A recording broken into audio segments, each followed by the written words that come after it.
pledge allegiance to the flag of the United States of America and to the republic for which it stands, one nation, under God, indivisible, with liberty and justice for all. Wayne, would you lead us in prayer? Most gracious Heavenly Father, thank you for this day. Many blessings that you bestow upon us. Father, we ask you to continue to watch over this country, bless its deeds, keep us on the right track. Bless this Rotary Club as we move forward with this community to try to interact and build a better community. Bless this food and nourishment of our bodies and our bodies in thy service. It's in Jesus' name we pray. Amen. Amen. I don't see Nelson, so I'll have to lead us in the Rotary. R-O-T-A-R-Y, that spells Rotary. R-O-T-A-R-Y is known on land and sea. From north to south, from east to west, he profits most to serve the best. R-O-T-A-R-Y, that spells Rotary. Hey, all right. All right, everyone. Well, thanks for coming. The Kiwanians have asked what happened to their microphone, and I have no idea, but it doesn't work. There you go. I don't see any birthdays or anniversaries for this week, club anniversaries, wedding anniversaries. So the fall sports show this weekend on Friday, Saturday, and Sunday has been canceled. The city did not have enough people signed up to put on the event. So we knew that was a possibility, that if they didn't have enough, they would say, no, we can't do it. We didn't want to make it and have everyone go out and volunteer if it wasn't going to be a good event. So hopefully it'll happen next year, and we've let them know we want to participate. But if you signed up, please do not show up on Friday, Saturday, or Sunday. Unless you want to go swimming. Unless you want to go swimming, that's right. Use the community center. I want to extend our condolences to Aaron Green on the passing of his grandfather. September 28th at 10 a.m. Is Drug Take Back Day. We've been talking about that happening in September. It's been set now, it's official, but it's a Saturday in October, so it's a little bit later than what normally happens. But just to let you know, that's on the radar. We have some other events too, but we'll go ahead and move into our chair reports. I don't see Ron Carter here, so I'll just ask a question I've already asked once before, but when was Rotary created? When were we founded? What year? Anybody know? You remember?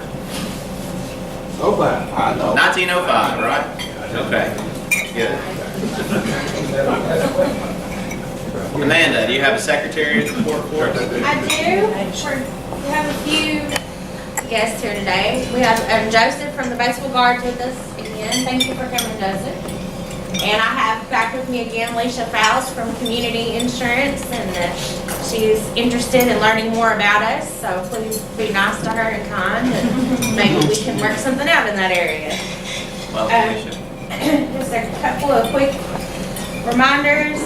Our badge box is broken. If anyone can look at it and see if they can fix it or might have a way to fix it, let me know. I priced on getting a new one, and they're not very cheap. So if we could fix that one, that would be amazing. Plus, it's really old, and I hate to just let it go. You know, it's been around for a long time. So. Yes, it does. So if one of you guys can take a look at it and see if you can fix it, let me know. If not, we'll order a new one at some point in time. The district golf tournament this year is going to be on October 16th. The club usually sends 4 players. They're doing it a little different this year. If you sign up to go, you don't know who you're going to be on a team with. I guess, am I saying that right, Matt? The Matts? You golfers?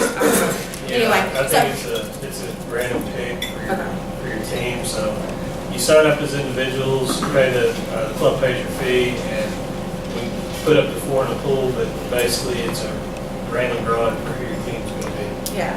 Okay. Well, that's on October 16th at the Country Club of Arkansas in Maumelle. If you are interested in going, the first 4 people that let me know, I'll sign you up and get you registered to go. But we will send any 4 people that want to go. Just let me know, and I'll get that done. Dwight wanted me to remind you guys that the next quarter invoices will be coming out on October 1st.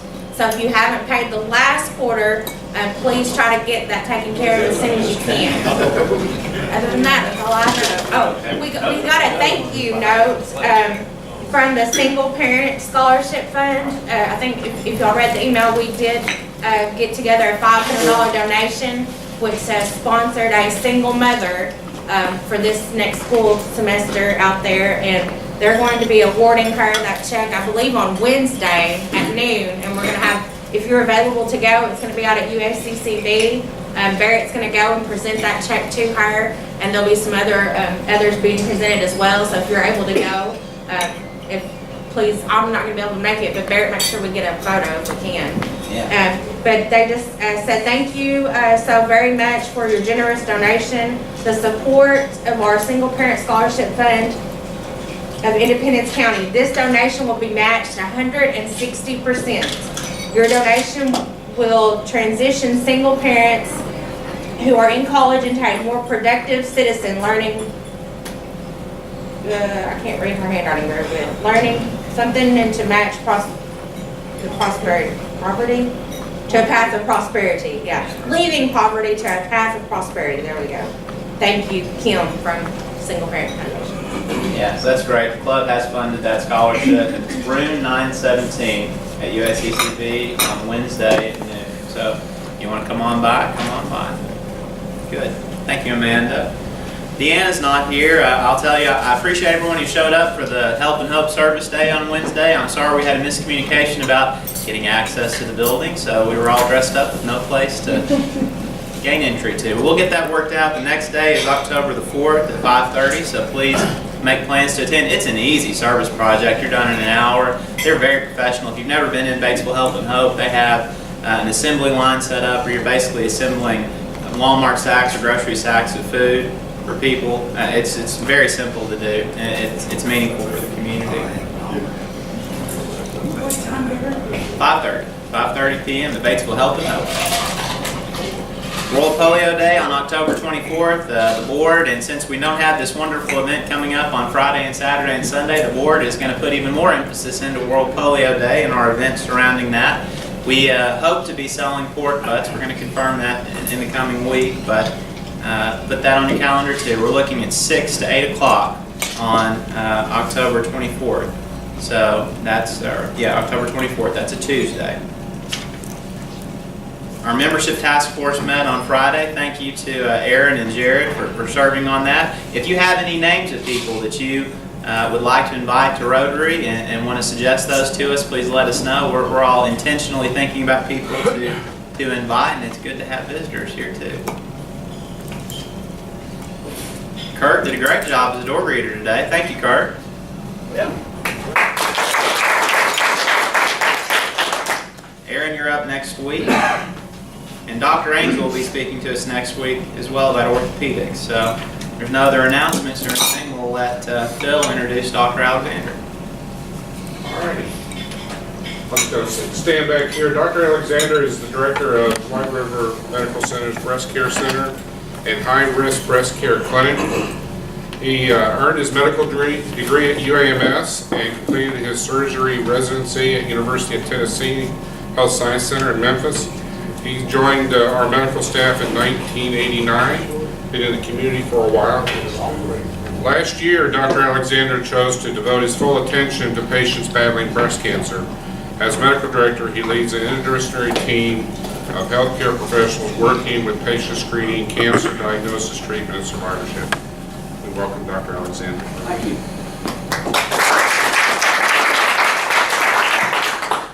First, I definitely want to say thank you, Aaron, because if he weren't here, I wouldn't have any slides. And then you'd just be looking at me, and I'd get all shaky and nervous. So now I can focus you on the slides, and then I can look down at my paper and tell you what I want to tell you. All right, so I do thank you for allowing me to talk today. I've got two related but really separate topics that I want to talk about. One is the White River Medical Center, WRMC Breast Care Center. And then the second is the high-risk clinic at the Cancer Care Center. Now first, WRMC Breast Care Center. It's a new name, but really not a new entity or not a new reality in Batesville. We've been treating women with breast cancer You can hit that next slide, Aaron. We've been treating women with breast cancer using a multidisciplinary care approach really for many years. It's the same approach used at MD Anderson, the Mayo Clinic, UAMS, a multidisciplinary care team approach. And that slide shows you the members on that multidisciplinary care team. Breast cancer is the most common cancer that women get in the United States and actually in the world. It's the #2 cause of cancer death in women in the United States. So what's the #1 cause of cancer death in women in the United States? Lung cancer. Because women started smoking after World War II, just like we men had been doing since World War I. And so women didn't used to get lung cancer like men do, but over the last 50 years as they've become liberated and smoke like men, it's the #1 cause of cancer death in men and women in the United States. So quit smoking if you smoke. I know it's hard, try to quit. If you don't smoke, don't start. Bad habit, bad for you. The good news about breast cancer is the mortality or the death rate from breast cancer has gone down by about 42% in the last 25 years. And that's due to improved treatments, to early diagnosis because of screening mammography, and also because of increased public awareness and support for breast cancer research. Most of the 260,000 women who will be diagnosed with breast cancer this year will have an early stage, stage 1 or stage 2, early stage breast cancer, and really have a very good prognosis because of screening mammography. Most of these women can have a lumpectomy if they choose, which you can have with early stage breast cancer instead of a mastectomy, equally good at curing them, and it causes less morbidity and the recovery is much quicker. So the person that usually sees the woman initially is the radiologist, because most women in 2017 are diagnosed after a screening mammogram. So the radiologist will identify an abnormality. Now, we have great radiologists, Dr. Warden, Michelle Warden, and Ron McCann, and Chuck McLean, and Andrew Fisher, and who have I forgotten, David Wadley. But the radiologists don't diagnose breast cancer, they find an abnormality on the mammogram. It's the pathologist that makes the diagnosis. So if you have an abnormal mammogram, it could lead to a biopsy, but the biopsy is looked at by the pathologist under the microscope. So it's the pathologist that really diagnosed breast cancer. That's Dr. Deborah Johnson, great pathologist, been here for many years. And after the diagnosis has been made, the patient then will usually be seen by a surgeon, sometimes a medical oncologist, but usually a surgeon. And this is the time for the woman and family to really begin to understand the reality of her diagnosis and what they're facing. It's not a death sentence, although that's the first thought I think that most women and their families have. It's not a death sentence. And most women will be diagnosed with early stage breast cancer, which will have a 95 to 97% chance of being cured. But it's still devastating. And early on, I think what women need when I see them initially is just information and compassion and some time to let this information sink in, because you do have time. It's not an emergency. You don't rush to surgery. So after the information's been given, I think this fear of the unknown, can be replaced by some information and a plan of action. So I think the fear of the unknown is probably the worst part of it. Once you understand what's going on in the plan, it's less scary, less overwhelming. Many points were discussed initially: the stage of the breast cancer, the specific type of breast cancer. There are various types, and there are many details that have to be considered to help her come to a decision for what she wants to do. There's not 100 decisions, but some women, most women, all women with stage 1 and stage 2 breast cancer have a choice of breast-conserving surgery, a lumpectomy, or mastectomy. And it takes time to discuss that and for them to understand equally good choices. One's not better than the other. And then after they make the decision on how to move forward, then there's a plan to move forward. And again, this fear of the unknown, I think, hopefully has been replaced with some knowledge and with hope, and a plan. So a very important member of the team is the nurse navigator. And the nurse navigator will help guide this woman and her family through what sometimes can be a pretty complicated and complex course of treatment, seeing different specialists, different doctors, different appointments, and different treatments. So the nurse navigator really is, I think, what I would say is the go-to person if the woman or the family has a question. Because the nurse navigator can answer most of those questions. If she can't, she can get me or whoever is appropriate to help answer that question. Really important. The nurse navigator is Jenny Callahan. And then the medical oncologist, is often called the cancer doctor. And they provide expertise in chemotherapy. I think everyone's heard of chemotherapy. I think most people have a fear of chemotherapy. It's not quite as toxic as it used to be, but it's still something no one particularly wants to have to take unless necessary. And a lot of times it's not necessary. So there are sometimes less toxic treatments like endocrine therapy for many women who have a type of breast cancer called hormone receptor positive breast cancer. So different types. Endocrine therapy is much easier, much less toxicity and side effects. Sometimes there's targeted therapy. Women who have a certain type of breast cancer called HER2 positive breast cancer, a subtype about 15% of women have, can be treated with a medicine called Herceptin, which is a targeted drug. It's a monoclonal antibody, and it's directed to go at the cancer cell and not hurt other body cells. So it's less toxic, less hard on the woman. And then finally, there's actually some immune therapies that are being looked into and actually used in some types of cancer. So using our own immune system to turn on the immune system to help our body's immune cells attack the cancer. And there are some cancers that are being treated now with immune therapy, not breast cancer yet, but there are some drugs that are used in women who have metastatic breast cancer that uses immune therapy. So these are complicated things that the medical oncologists know about. That's their expertise, and Dr. Desikan and Dr. Khan do that. And then finally, the radiation oncologist, women who have breast-conserving surgery, a lumpectomy, need post-op radiation. That's part of the treatment. And sometimes women who have a mastectomy also have to have radiation. So that's a specialty, a radiation oncologist, and that's Dr. John Allgood, who does a great job. You want to hit that slide, Aaron? Is that the next one? Yes, sir. All right. So although breast cancer is what most people think about as the reason for a breast center, actually many women have problems or questions that may not even be related to breast cancer. There are some breast conditions that will put a woman at a higher risk for developing breast cancer. So risk, that's one of those words we throw around every day. What is risk? Well, in cancer terms, risk it's a statistic. It's not a person. So risk is a statistic. It's simply the chance of something happening. So that's not too complicated. But when you put it into deciding whether to do something or not, it can be a little complicated. So women have certain risks that increase their chance of getting breast cancer. The average risk in the United States for women to get breast cancer is 12.5%. So 1 in 8 women in the United States will get breast cancer in their lifetime. Flip that, and the good news is that 7 out of 8 women won't get breast cancer in their lifetime, or almost 88% won't. But 12.5% is still a high risk. And any abnormal mammogram or lump that a lady feels should be evaluated, but not every abnormal mammogram or lump necessarily needs a biopsy. So, and this could be confusing to the woman. I've got an abnormal mammogram and we're not going to do anything.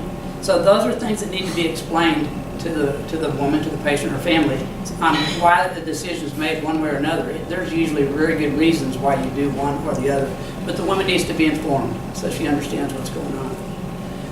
Some of the conditions I've seen over the years, I've been here 27 years. Some of you know I graduated from Batesville High School a long time ago, back in 1969, and then came back to Batesville in 1989. So I've been here for a while. So I've seen a lot of benign problems that women have had. I'm going to name them to show off, sort of. So breast lumps. Women can have a breast abscess, not breast cancer. You can have a lump, it could be an abscess. It could be something called ductal ectasia. The ducts can get all squiggly. You can have an epidermal inclusion cyst in the breast. You can get those anywhere, but you can get them in the breast. It shows as a lump. You can have trauma to the breast, like a car wreck, and get fat necrosis. It comes up as a lump, or an abnormal mammogram that looks like breast cancer. I've seen that several times. Younger women have fibroadenomas. Those are lumps that are not breast cancer. Don't have to be removed. Sometimes are removed. Most women have heard of fibrocystic disease. It's not a disease. Fibrocystic changes happen in the breast as women get older due to their hormonal cycles. So fibrocystic changes can show up as a lump, an abnormal mammogram. Men can get gynecomastia. I see that sometimes. It's not cancer. It's not cancer related. But men can get breast cancer. 1% of breast cancer is in men. So if a man has a lump in his breast, he needs to get it evaluated. hamartomas, hematomas, women get hit in the breast and get a hematoma, that can show up as a lump. I have not seen this until recently. A lactating adenoma is a lump in women who are pregnant.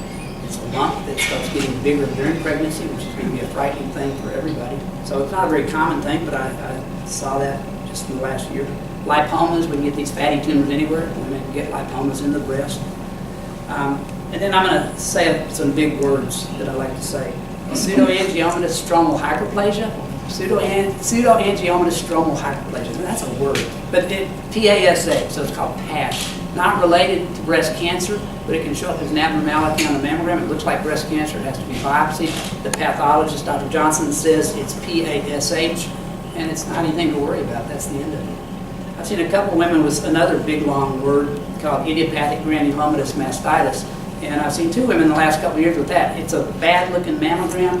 It feels like breast cancer. It's a bad-looking thing, and it's not breast cancer. So my point is, a lot of lumps and things, even that are abnormal on mammograms, turn out to not be breast cancer, even though we do focus and are concerned most about breast cancer. And then sometimes women can have a biopsy for an abnormal mammogram. Frequently, it's not breast cancer. Oftentimes, it's not breast cancer. It'll have changes, and the pathologist will read those changes. You know, that's her job. And some of these changes can be changes that will put her at an increased risk of developing breast cancer in the future. So again, all of those things come into play when you're evaluating. And women have breast pain. You know, that's a pretty common thing. Women are not complainers. You know, if we had breast pain, we'd be griping every day. Women, they really do have breast pain, and they just don't gripe about it much. But sometimes it can be a problem, and they start worrying about it. You know, pain makes us worry anyway. I wonder if I have breast cancer. Breast pain and breast cancer are not related, but that doesn't mean a woman with breast pain could not get breast cancer. The breast pain is very common. So breast pain can worry women. Women have nipple discharge sometimes that worry them, and sometimes need to be worked up. So all of that just to say that the breast center, you know, I think most people would think breast cancer if you're going to go to a breast center, but many women have breast-related problems that need to be evaluated. So we want to see those women at the breast center. All right, next slide, Aaron. So the second topic, away from the breast center now, but to the high-risk clinic. Now, the high-risk clinic is not just a new name, it's actually a new concept and a new reality, a new entity. This service has not been provided at WRMC before. And as a matter of fact, it really hadn't been provided even at major medical centers until the last maybe 10 years or so. So high-risk clinics are kind of new ideas, new concepts. You will find them at most of the major medical centers, but you won't find them very often in smaller communities. So, the goals of the high-risk clinic is 2. 1, to identify women who are at a high risk for developing breast cancer. Goes back to that risk I talked about. And the 2nd, to provide women with genetic counseling and genetic testing if they meet criteria for that, which everyone does not. There are national guidelines that help us determine who might need genetic testing. Recall that a woman who's at average risk has 12.5% lifetime risk, or lifetime risk. Most women get breast cancer when they're over 50. It is in women under 50, but not nearly as often. 7% of women who have breast cancer are under 40. So it's mostly women over 50. And the average risk is 12.5%. So a higher risk, a woman who's at 16 to 25% risk, is considered a moderate risk for getting breast cancer. A woman who has a 25 to 50% lifetime risk is considered high risk, and a woman with a greater than 50% lifetime risk is considered very high risk, like Angelina Jolie. So Angelina Jolie did not have breast cancer; she had a BRCA gene mutation, and because of that mutation, she was at about a 70% lifetime risk of getting breast cancer. So that's a lot different than 12.5%. So what she just had to decide, and any woman who has a BRCA 1 or 2 mutation has to decide, is she want to do something about that. And Angelina Jolie decided to have bilateral mastectomies, not to prevent her from ever getting breast cancer, because it doesn't do that, but it lowers her risk from 70% to about 5%. So by having that procedure, Angelina Jolie now is at a much less risk of getting breast cancer. How can she get breast cancer? She doesn't have any breasts. She can get breast cancer where her breasts were, on the chest wall, the muscle, or even in her underarm where the lymph nodes are. Or she actually it could show up later, 5 or 10 years later, as a metastatic breast cancer. So the bilateral mastectomy is not a simple decision to make, and women who have mutations have to consider what they want to do. There are other options, but So, let's see. So most women are not at high risk for developing breast cancer. Most women are not, but about 15 or 20% of women in the United States are at high risk. Those are the women that we want to identify. And then, so how's a woman's risk even determined? You know, how do we know if they're at high risk? Well, the risk is calculated based on her personal history. How old were you? Women have heard these questions. How old were you when your period started? How old were you when you had your first baby? Did you breastfeed? Have you gone through menopause? At what age did you go through menopause? Did you take birth control pills? Do you take hormone replacement therapy? Do you exercise? Do you drink alcohol? Do you smoke? All those questions are risk factors that are small risk, but added together they can increase her risk significantly. So her personal risks is one thing that determines her overall risk. Then her family history. So if you have a mother or sister or first, second, or third degree relative with breast cancer or ovarian cancer, that increases your risk. So how do we come up with a number? You know, well, the numbers, this 16 to 25%, 25 to 50%, greater than 50%, we have what's called risk models, kind of like those hurricane models, you know, to predict what's happening. Well, there are risk models that can predict whether a woman might or might not get breast cancer. And there's different models out there. But we can put that information into a calculator, you know, the information, boom, hit a button, and it'll come up with a number. 33% lifetime risk of breast cancer. Actually, it even tells us a 5-year risk, which is sometimes what women would like to know. Not my whole lifetime, but about the next 5 years. So that lets us determine the risk, put a number on it. And then depending on her lifetime risk, she may need a closer, the average woman should get a mammogram every year, do a self-breast exam each month, and get a breast exam each year. That's what really all women should get. The mammogram recommendations vary a little bit, so that's not absolutely true, but in general, mammogram every year after age 40. But women who are at higher risk may need something like MRI of the breast, which is more sensitive, more costly, but more sensitive. So that's not something we do for screening, but a woman who is at high risk could have MRI of the breast every year. It's covered, recommended. She might have endocrine therapy. She may take a pill that can lower her risk if she's at higher risk. And then she may need genetic testing. So again, there's criteria for genetic testing. You don't flip a coin. The NCCN is a national organization that puts out recommendations that many surgeons follow, National Cancer Comprehensive Care or something, NCCN. So why did I become interested in this anyway? Oh, about 2 years ago, I had a patient refer to me, a woman who was in her late 30s. She had a very strong family history of breast cancer. She had insurance that covered genetic testing. She had an MRI of her breast that was okay, didn't show anything suspicious. Had a breast exam that was unremarkable. And she wanted genetic testing. And she met NCCN guidelines. So I thought, well, this would be pretty easy. I mean, she has a strong family history. She wants it. She has coverage. So I referred her to a certified genetic counselor and found out in Arkansas it would take me 3 months to get her seen, which seemed like a long time to me. And then I found I could get her into St. Louis University in 2 months, which still seemed like a long time. But I sent her up to St. Louis, and she got genetic tested and counseled and came back. And I saw her back in follow-up, talked to her. She did not have a gene mutation. She had something called a variable of unknown significance, called a VUS. So she had a change which was not considered bad, but they're not sure what it is. And women that get genetic tested, VUS is variable of unknown significance. That's actually a common finding. And we don't really know what to do with it. So we talk about that before testing. You can get a result back that's abnormal, but we don't really know what to do with it.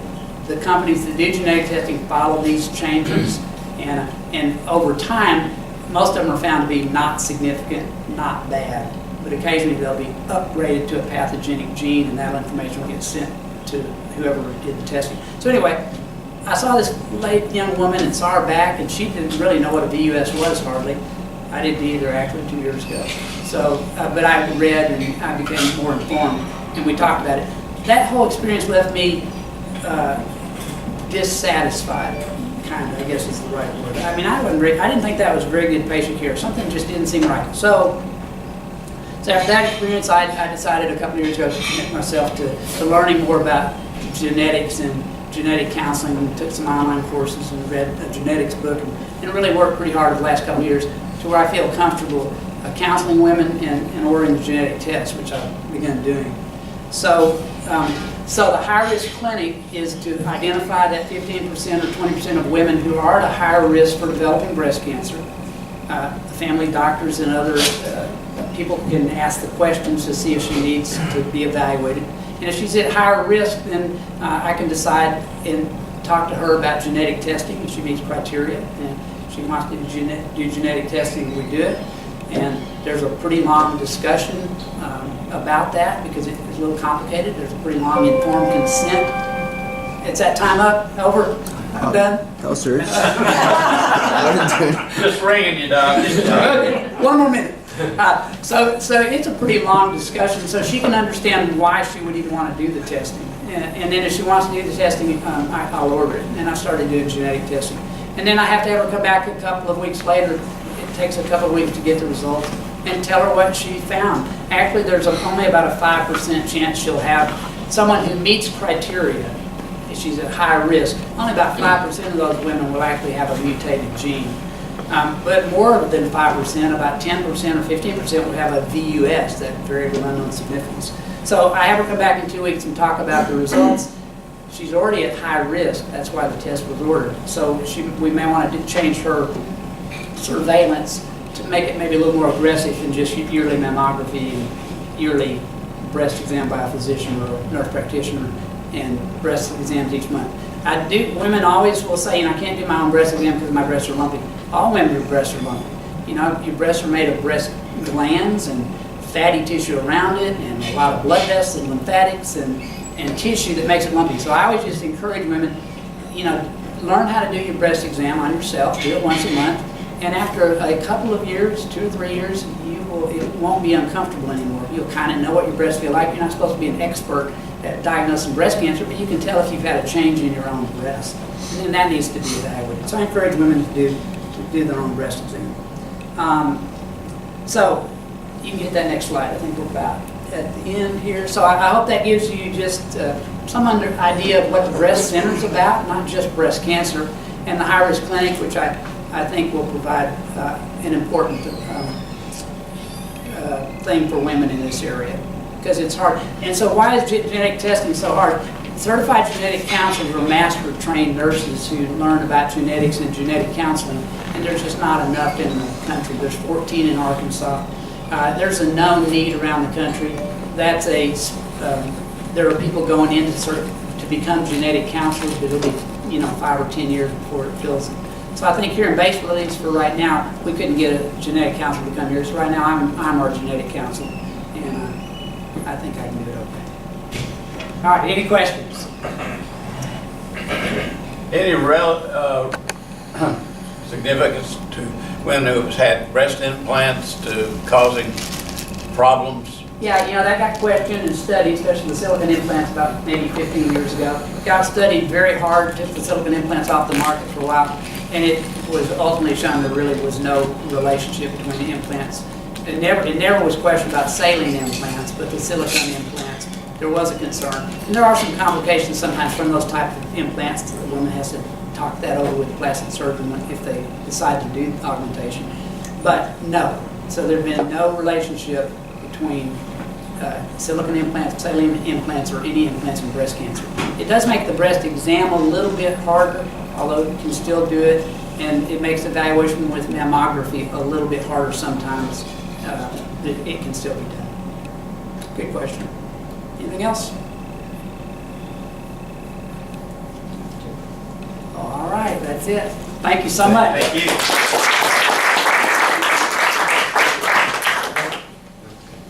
Dr. Alexander, we will donate a book to the local library in your honor for speaking to us today. And the book that I've chosen is The Astronaut Life Club. All right. Awesome. And if you will, Amanda's going to bring you the Joker Draw ticket. If you pick our winning ticket for the day, that would be wonderful. All right. Thank you. Okay, 744120. That's me. Wait a minute. That looks fishy. Thanks, Doc. If I win, you don't get half of it. That's always the follow-up question. Go for the big. You need some money for the trip. Oh! Too bad. So sad. All right, well, any other business for the club? If there's not, I'm going as we always do with the four-way test, the things we think, say, or do. Number 1, Is it true? number 2, Is it fair to all concerned? number 3, Will it build goodwill and better friendships? and number 4. Will it be beneficial to all concerned? Have a great week.